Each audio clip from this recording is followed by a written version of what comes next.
How fucking disrespectful can you be? Let the fucking body rest. What are you doing going and digging up dead bodies just to prove this or that? Like, I get it. I get it. There's sometimes some miraculous uh, murder case gets solved and la la la, but that is, if you just found Jesus's body kindly wrapped in an Egyptian tomb, let it rest. Let it rest. I don't know what you're doing. Like I see it in two very different ways. When you wrap yourself up and mummify yourself and try to take all your belongings with you into the afterlife, I come to the song, I'd rather travel light, take no, I would rather travel light. And what I'm saying is, how nosy, like, did they do that for us to do?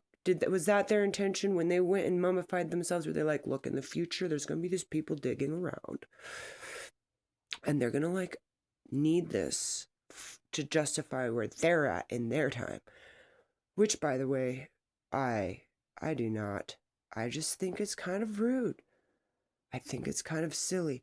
Like, I even seen a video once where someone like found some place where they believed to be the entrance to the underworld and they dove in.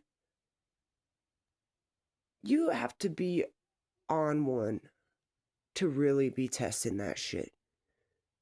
You have to be either, I don't even know, you are either from God or you're from something else. Because it's, why do you need to do that?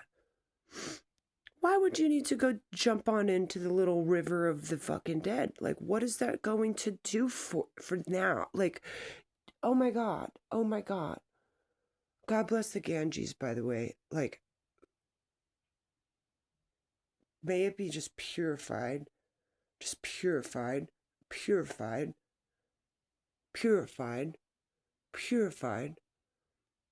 Like, I mean, people think about this. People sit around thinking about their funeral and their death and what's going to happen to them. And here we are living, like, you're not worried about what's happening today, but you're sitting there worried about, like, and so with that said, does it matter? Does it matter that anyone's digging up anybody's corpse? Because they're not in their corpse anyways. I mean, leave well enough alone. Like, what the fuck are you doing? I love God so much, and I do not blame death or see death as an enemy. I think that, if you look at it from different perspectives, there are many people who view death as, they equate dying with freedom. When I die, then this and this. And it can't quite be that, because you have to be able to keep that good energy with you when you're living, for it to transfer over when you die. And the dying isn't something to fear. It's not, like, I can remember the first time, like, I conceptualized death. There was this little science book, and we could take the book and flip it, and there was a little time, sands of time, those little triangles, and you flip it and the sand goes. I always forget the name of it for some reason. I even have a tattoo on my body as a joke, for the time thing. Anyways, what's it called?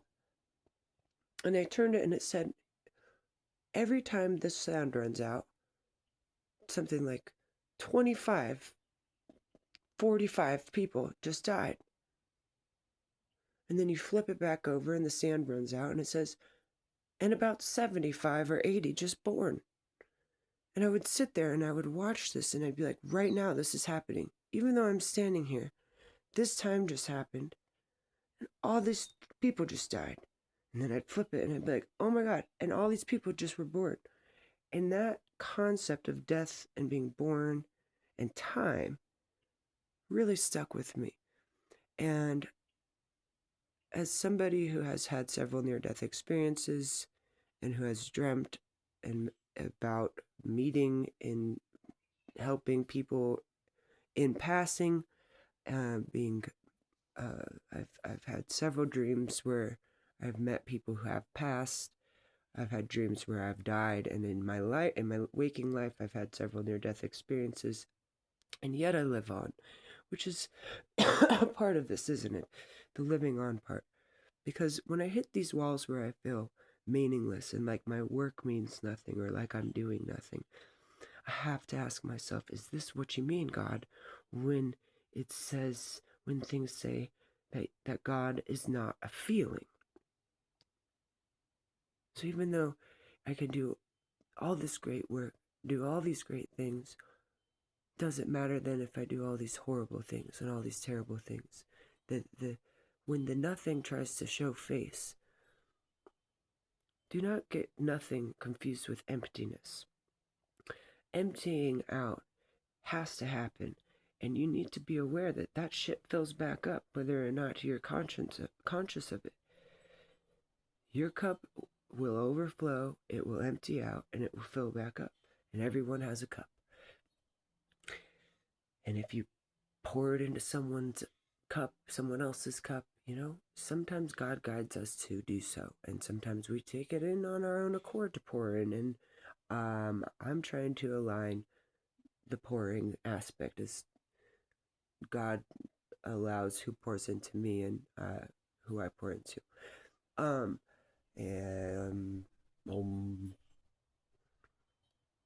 and pouring in isn't just having sex, by the way. It's not just giving money or having sex with someone.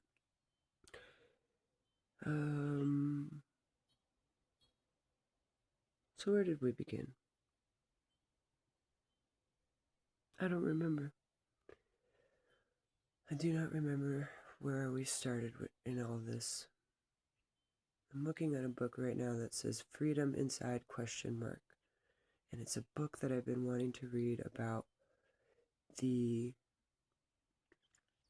complexities of volunteering to teach yoga in the carceral state and its effects on the students.